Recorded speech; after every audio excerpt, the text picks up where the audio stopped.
If Nick Mullens goes on a playoff run, do you bench him for Jimmy, though? Hey, that is a good question, though.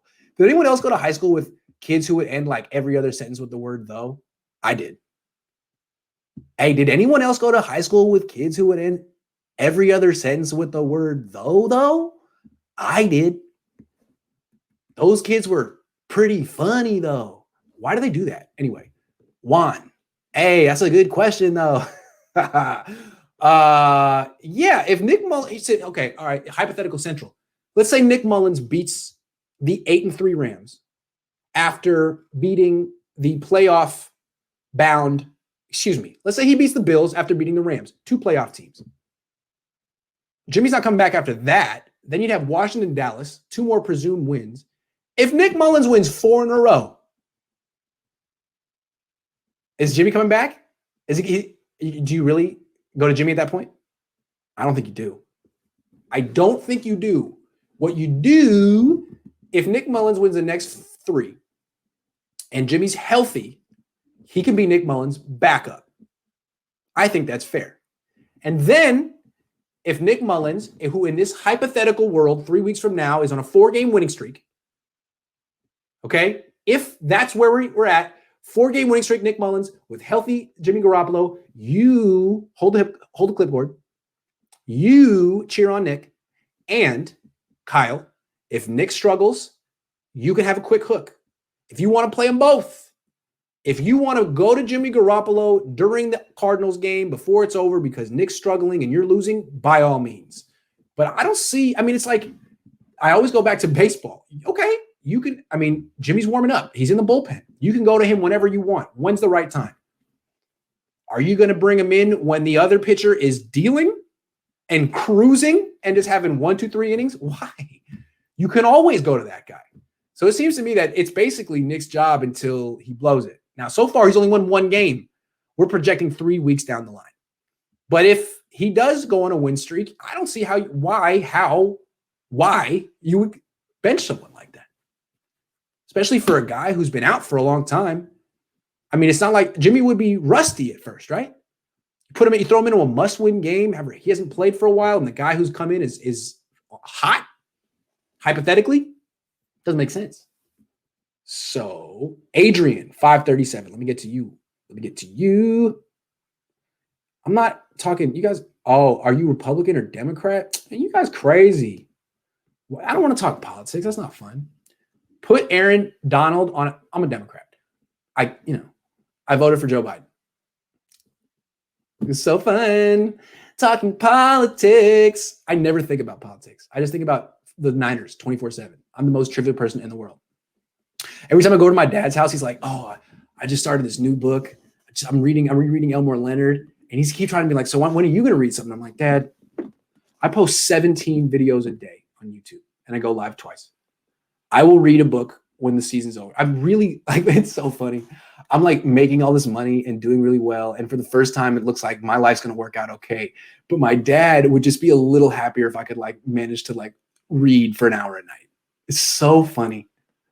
It's like, yeah, my son's doing well and financially supporting himself and I don't have to worry about him anymore or support him at all. But, I wish he would just read a book. It's like, Dad, I promise I will. I like reading. Honestly, his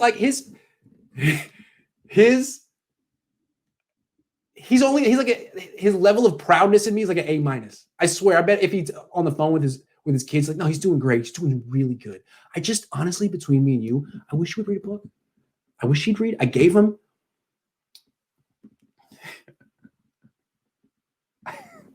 It's a book right there. Gave me one right there. I haven't opened it yet. I'm in trouble. Don't tell him, all right? I don't think he's going to watch this one. We're an hour deep. I don't think he's going to watch this one. All right. Although I didn't answer the question. Put Aaron Donald on a healthy 49er squad. Are we the monsters of the Bay? Yeah. Jeez. They have a top 6 defense without him. Sorry, Adrian. Good question. Yeah. Hell yeah. Hell yeah. Maitland Eagle says Trump in all caps. That's not a question. But that is a word. And you spelt it correctly. So, nice. If Nick goes on 4 wins straight, bringing in Jimmy would be like bringing in Blake Snell in the World Series. You ride the hot hand. Yeah, it's such a good comment. I'm going to make sure it gets a little screen time because I know you want the screen time. I know you want that screen time. If Nick goes on 4 wins straight, bringing in Jimmy would be like bringing in Blake Snell in the World Series. You ride the hot hand. Yeah, you ride the hot hand. You don't lose your job because of injury, but you also go with the hot hand. It's a hot hand theory. And Nick Mullens is not the hot hand yet. 1 win does not the hot hand make. It doesn't. 4 is yes. 2 is it maybe. If he beats Buffalo, oh my God, it gets interesting. It gets interesting. Raise your hand if you think the Niners, if you expect the Niners to beat Buffalo. Raise your hand right now at home. Let me see those hands. Let me see those hands. You don't really expect the Niners to win. You don't. It's okay. Maybe they won't. If the Niners lose and Nick Mullens plays well, do you understand how much crap I'm going to take? Do you know? Do you understand?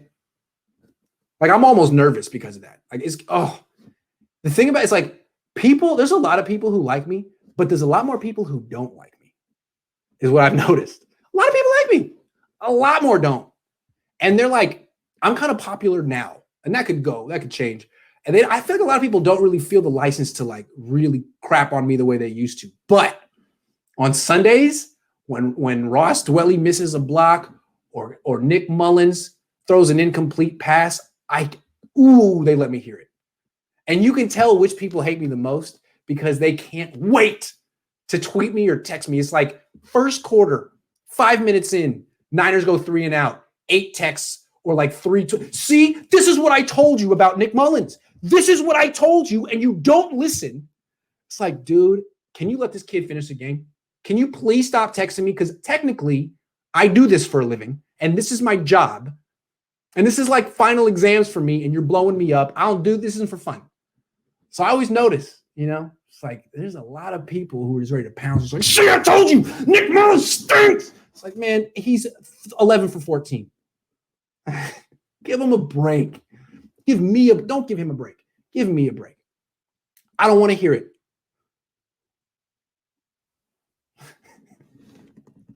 I don't care what you think. I pretend to care what you think. I don't care what you think. I really don't. Don't text me. That you were wrong, that you were right and I was wrong. Great. Write a blog about it. Make a podcast. I was right, Grant was wrong. Go for it. Just leave me alone. Leave me alone. All right. What else we got? Jay. Boy. Hold on. Jay, 541. The question is, would you give up a second rounder for Sam Darnold? Hold on. I just want to put it up on the screen because I know you want to get some of that credit because it's a good question. Hold on. Oh, it's gone. All right. Joshua Carrig said, would you give up a second rounder for Sam Darnold? No. No. Honestly, no. I would rather sign Mitchell Trubisky and not trade a pick for him than to give up a second round pick for Sam Darnold, who I'm not even sure is better than Mitchell Trubisky. Those are both a couple of losers who are broken right now. So give me the cheaper broken loser. I want the cheaper broken loser, not the broken loser for a second round pick. And if you're Sam Darnold or Sam Darnold's parents, I'm sorry I called your son a broken loser. I mean it in like the football sense of the world. He's a winner in life. He's still a broken loser in terms of NFL quarterbacks.